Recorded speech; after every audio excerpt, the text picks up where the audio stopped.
I think it's important to have the stories like Bob Lazar who inspire people to want to pursue it scientifically. Oh, sure. And it's important to have the people who are inspired scientifically to, produce actual evidence. Right. I just thought it was interesting because, we talk about Bob and then we talk about this stuff. And, the project that Bob had allegedly worked on was called the Galileo Project. Oh, I didn't know that. Yeah, so this is why I just think it's very interesting that we have. Who said that? What is that? This is according to Bob in the documents that he read. He said there was several projects that he was read into. And did he say that before I established the Galileo Project? He said in the 80s. Oh, interesting. I didn't know that. But it was Project Galileo. Okay. And it was based on the propulsion system that he, allegedly I didn't know that. was back engineering. So serendipitous, maybe. I just think it was very interesting. Well, maybe it's the spirit of pioneering new knowledge by evidence. Yeah. Yeah.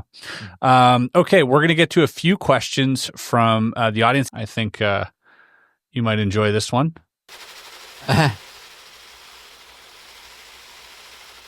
So RX Pharaoh asks, might ETs be masking their signals to avoid detection, and how could search methods evolve to find them? Yeah, that's definitely a possibility because of predators. If you're worried that someone will come to your home, you might want to somehow avoid being noticed. And we all know about stealth fighter jets that are trying to avoid being recognized by radar. Now, I can think of at least two ways of avoiding detection by electromagnetic means. Suppose you were to produce something made of dark matter, then you won't see it. Okay, and it will be invisible because we can't see dark matter. But the only way for us to detect it is gravitationally. So once we develop, we have right now a LIGO which detects gravitational waves. And I actually did a calculation. I wrote a paper where I calculated that an object that weighs about 100,000 tons, that moves close to the speed of light, that comes very close to Earth, would be detected by LIGO. But that's a very massive object, 100,000 tons, and it needs also to move close to the speed of light, because if it moves much slower, then it doesn't match the frequency of signal to which LIGO is sensitive. But it's interesting that LIGO can detect not only gravitational waves, but also the gravitational tidal effect of a passing object. Wow, yeah. If it's massive enough and moves fast enough. And I was already able to put some constraint that nothing like that happened within the operation period of LIGO, and one can set limits on the existence of objects that are 100,000 tons that are moving not close to the speed of light. It turns out that their mass density cannot be bigger than dark matter, actually. But we would need a much more sensitive interferometer observatory than LIGO in order to detect things that are either lighter or moving much slower. In principle, you cannot avoid gravity. So eventually, when we build, for example, there is a plan to build LISA, which would be an interferometer in space. It would be sensitive to smaller objects moving slower. So that would be interesting to see if we detect anything that we can't see. Right, with the naked eye. Yeah, or with even something like a massive asteroid, but it doesn't reflect any sunlight. So what is going on? We see an object passing and we don't. So if something like that is detected gravitationally, I think some people will immediately jump at the opportunity and say, oh, this might be the dark matter, passing through.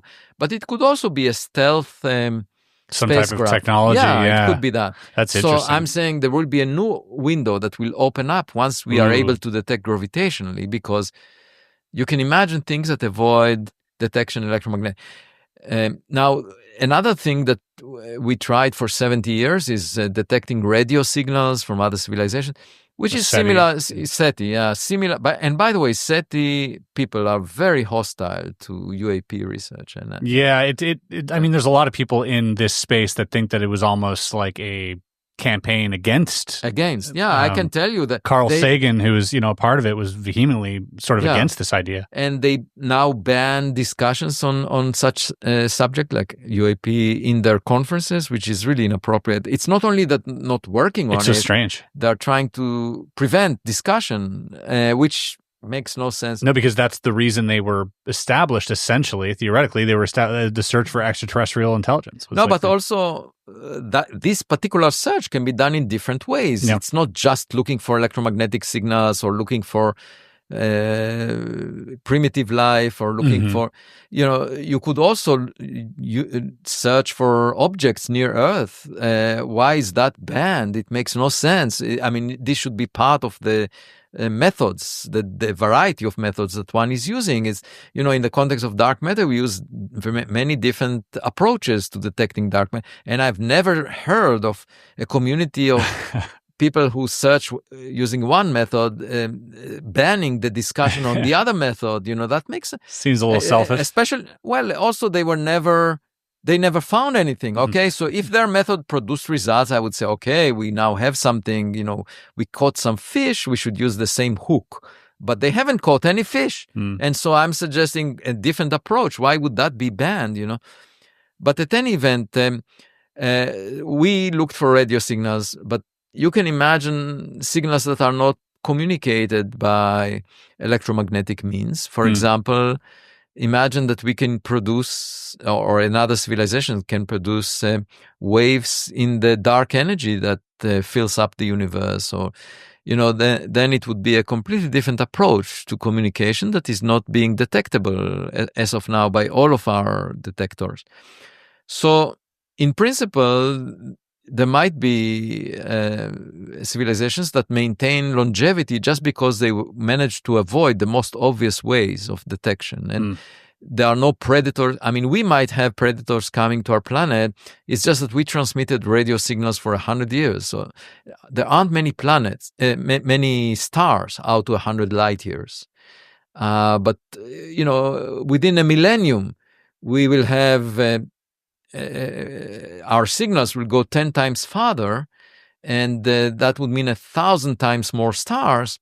And if there is a civilization, if there is a predator around one of these stars, they might come to our planet. Now, that's the dark forest theory. Yeah. The travel may take some time. Okay, so we will not hear immediately. But, if there is anything out there, I wouldn't be surprised if within a few thousand years, someone would come to visit us.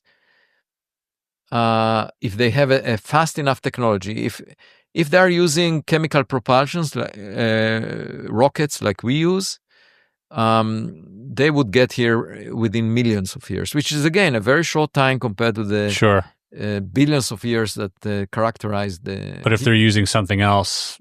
They could do it instantly, very perhaps, fast. Very fast. But so...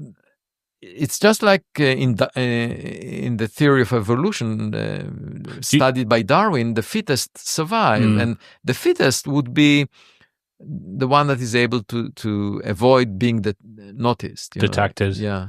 Do you think? I mean, but that also, obviously leaves open the possibility that may have already happened. And that their technology is just, we can't even detect it yet until definitely. Perhaps we have this gravity detecting technology, which I think is super exciting. So I think that would be really interesting. And that's why I wrote my paper, just saying that LIGO is sensitive, but to a very extreme conditions. You need an object with 100,000 tons and a speed of light. Yeah, a fast, big object.